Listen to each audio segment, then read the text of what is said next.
شاید توی خیلی از ریلزا دیده باشید یه بک‌گراند مشبک مثل این دارن که وقتی که سوژه داره حرف میزنه یا صحبت میکنه بک‌گراندش رو حذف میکنن و این بک‌گراند مشبک رو پشت سرش میذارن که یه حالت موشن داره.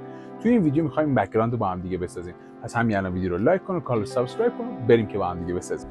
خب برای شروع اول یه کامپوزیشن میسازیم. کامپوزیشنش ابعادش کاملا به شما بستگی داره.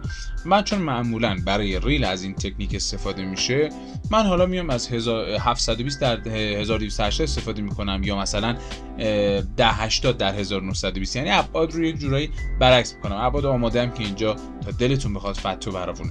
پس من میام ابعادمو که تنظیم کردم تایمم میذارم روی 10 ثانیه، یعنی نمیخوام بیشتر از 10 ثانیه باشه. اوکی رو میزنم.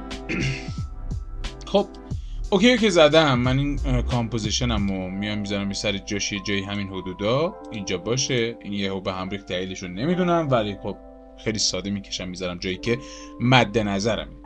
دوستان تا اینجای ویدیو ممنون میشم که همین الان ویدیو رو لایک کنید و کامنت بذارید که اینو به ما قوت قلب میده و باعث میشه که ویدیوهای بهتری برای شما ضبط کنیم. خب بریم ادامه کار. برای شروع من میام یه بک‌گراند میتونم اینجا بسازم که روی بک‌گراندم تنظیماتی که نیاز دارم رو اعمال کنم. بک‌گراندم رو میام با یه شیپ اینجا میسازم و این شیپ هم حالا هر رنگی که دلم بخواد هست. مثلا من میگم یک رنگ اینجوری باشه. خب و این رنگ الان به نظر من مناسب.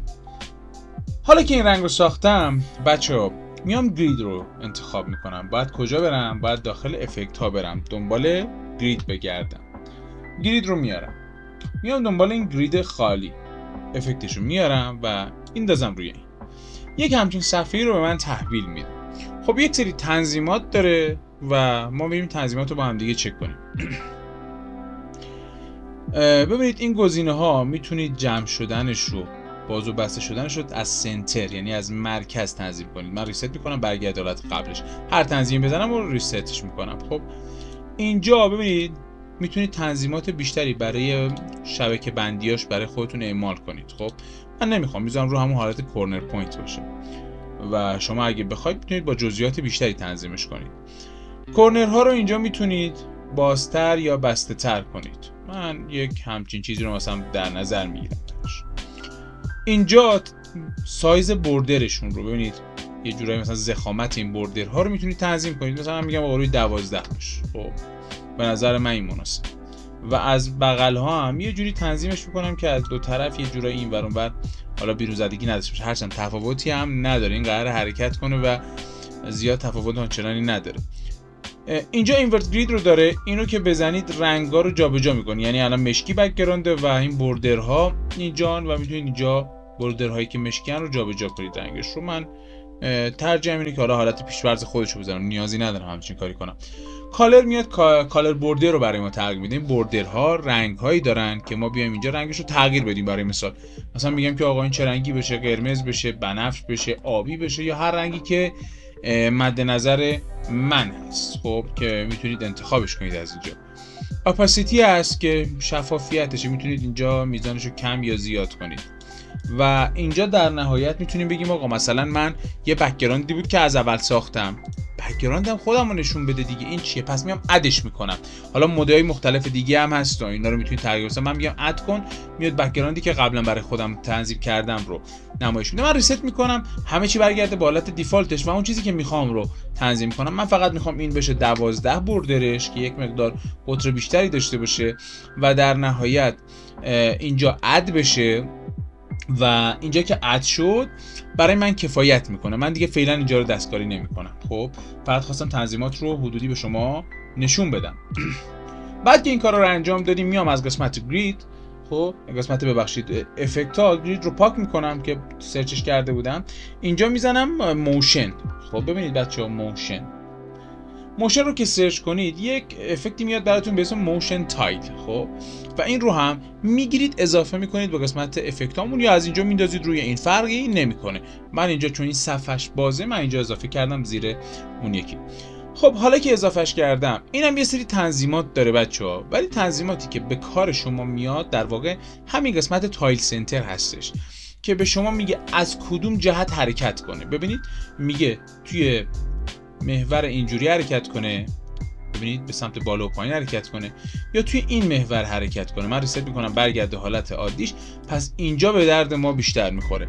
من میام میگم آقا همین جایی که هستی باش، یکی فریم برام بساز. خب میتونید از اینجا کی فریم رو با جزئیاتش مثلا ببینید و بیام توی فریم آخر خودم.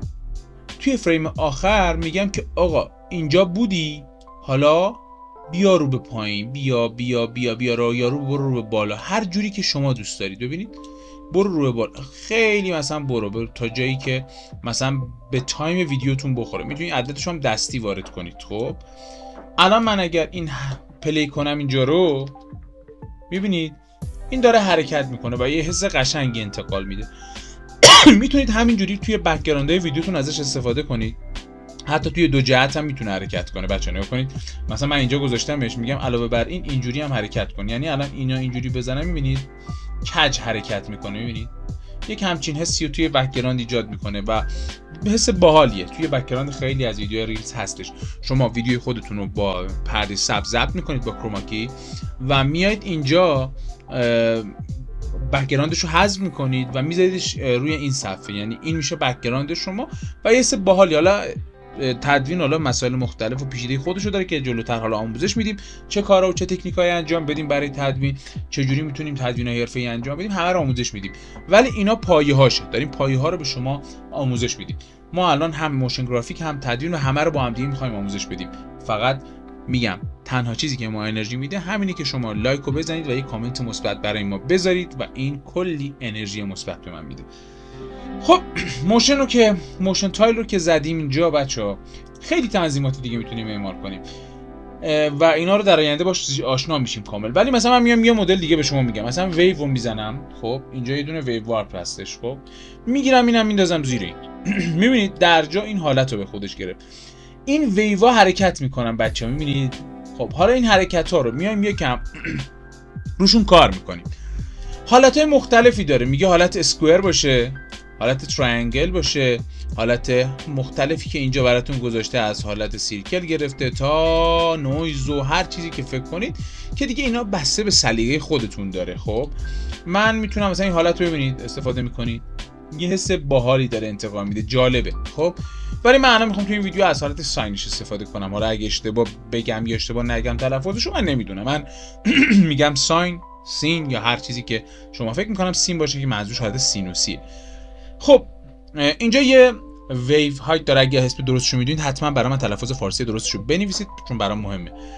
ویو هایت داره اینجا. خب ببینید میتونید اینجا کوچیک و بزرگش کنید.